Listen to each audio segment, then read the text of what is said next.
এখানে একটা বিষয় খুব ভালো লাগলো, আসার পর আমরা ফার্স্টে খেয়াল করি নাই, আমরা বসেছিলাম, কিন্তু এখন দেখতেছি এখানে অনেকে আইসা কোনো কাউন্টার কোনো সিরিয়াল নেই, এখান থেকে এসে যাচ্ছে। পরে আমার রশিদের বিষয়টা খেয়াল করলো, আমরা এখান থেকে এই যে এখানে দেওয়া আছে reference number, airline booking reference number, এই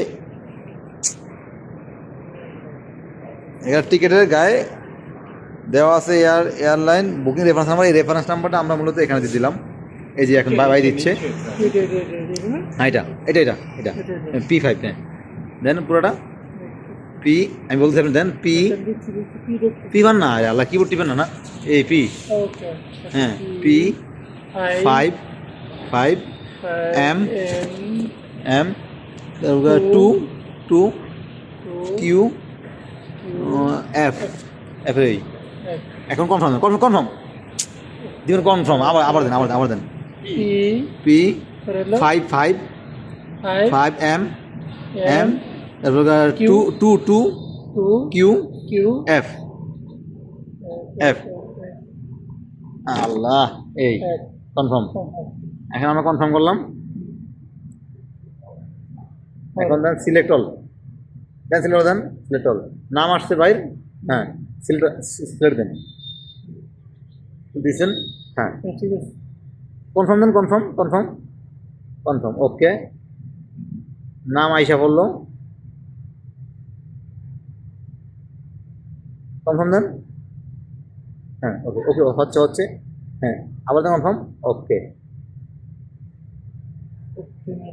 আবার দেন, হ্যাঁ আবার কনফার্ম, এখন রিসিভ আসবে, রিসিভ আসতেছে, রিসিভ চলে আসছে।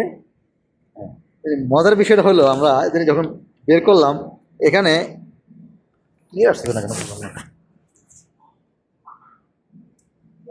এখানে ক্লিয়ার সহকারে সিট নাম্বার সহকারে 21 নম্বর সিট, 21-এর B, 21-এর C, একদম সিট সহকারে। কিন্তু আমি একটাই বুঝছি না, আমার রশিদ ভাইয়ের ভাগ্যটা সবসময় ভালো থাকে, সে কেন জানি সামনের সিটটা গিয়ে বলে। দেখি আপনারটা কি অবস্থা, এই যে দেখছেন না, এবার তার কপাল খারাপ, এবার আমার এই ভাইয়ের কপাল খারাপ, এবার সে পড়ছে সবার পিছনে, এবার তার আসবে না। কিন্তু আমার রশিদ ভাইয়ের কপাল ভালো, সে পড়ছে সবার সামনে, বাট আমরা দুজন পড়ছি কি মাঝামাঝি অবস্থায়, 21-এর C, খারাপ না, জুন 2-তে 21, আপনার তো মনে 15 জুন 2 মানে মাঝে, আপনারটা জুন 2 27। ও তার মানে আমরা আগে আছি।